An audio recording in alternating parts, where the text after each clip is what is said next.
भांडूपचा 9चा भोंगा म्हणजे त्यांचं राऊत हे नाव सांगणं देखील आता म्हणजे त्यांची ओळख त्या राऊतच्या नावाने राहिली नाही। त्यांची ओळख 9चा भोंगा या शब्दाने झालेली आहे। आणि भांडूपचा बोलगेवडा ज्यांनी आमच्या नीलमताईवरती जे आरोप केले ते आरोप त्यांनी करत असताना काहीतरी आपला विचार करायला पाहिजे। ह्या सगळ्या गोष्टी त्यांना माहिती आहेत।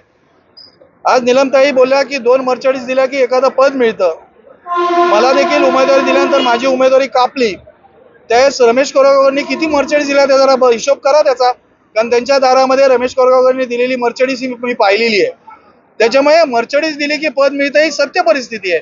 मी देखील बीएसटीला चेअरमन होतो, अनेक कमिट्यावर मी चेअरमन होतो। जी परिस्थिती आज मातोश्रीला चालू आहे त्यावेळेस बाळासाहेब असताना ही वेळ यायची नाही आणि बाळासाहेब सर्वसामान्य शिवसैनिकांना न्याय द्यायचे।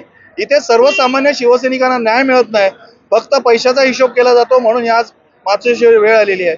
आज संजय राऊत ज्या परिस्थितीमध्ये खोके बोके सगळं बोलतायत, परंतु हेही संजय राऊतना माहिती असायला पाहिजे की ज्या वेळेस विधानसभेची निवडणूक झाली आणि मुख्यमंत्री करण्याची वेळ आली तर याच संजय राऊतना उद्धव साहेबांनी सांगितलं होतं की तू शरद पवारांबरोबर युती कर आणि एकत्र येऊन आपण तू मुख्यमंत्री हो म्हणून जे सांगितलेले शब्द होते ते राऊत साहेबांनी विसरू नये।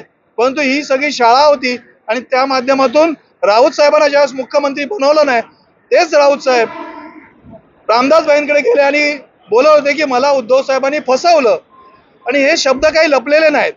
म्हणून हे सगळं करताना राऊत साहेबांनी हा विचार करायला पाहिजे, आपण ज्या मातोश्रीची पूजा करता ती मातोश्री किती एकनिष्ठ आहे आणि ती शिवसैनिकांसाठी किती एकनिष्ठ आहे, शिवसैनिकांना किती मोठं केलं त्यांनी। आज मी तुम्हाला मुद्दामून सांगतो की आम्ही देखील तळागाळाचे शिवसैनिक आहोत।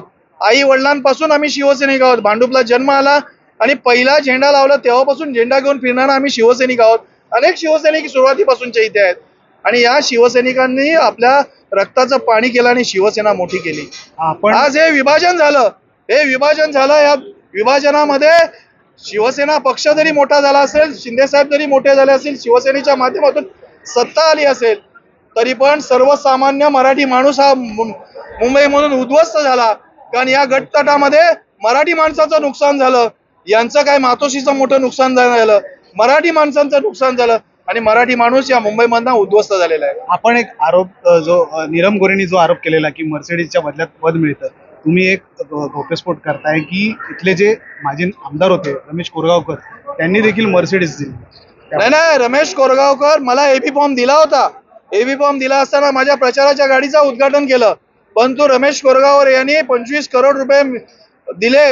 विनायक राऊत त्यामध्ये नेणारा मध्ये जो दलाल होता, या विनायक राऊतनी ही प्रक्रिया करून घेतली आणि मग त्यावेळेस मला शेवटच्या दिवशी एबी फॉर्म देणार असं सांगितलं असताना देखील तो एबी फॉर्म माझा काढून घेतला। मी काय बंडखोरी केली नाही, मी विरोधात गेलो नाही, पण तो जो अपमान माझा सतत आणि सातत्याने करत राहिले त्यामुळे मला शेवटी पर्याय राहिला नाही आणि खरी शिवसेना ही शिंदे साहेबांची दिसायला लागली, म्हणून मी शिंदे साहेबांच्या सोबत शिवसेनेचं काम करायला लागलो।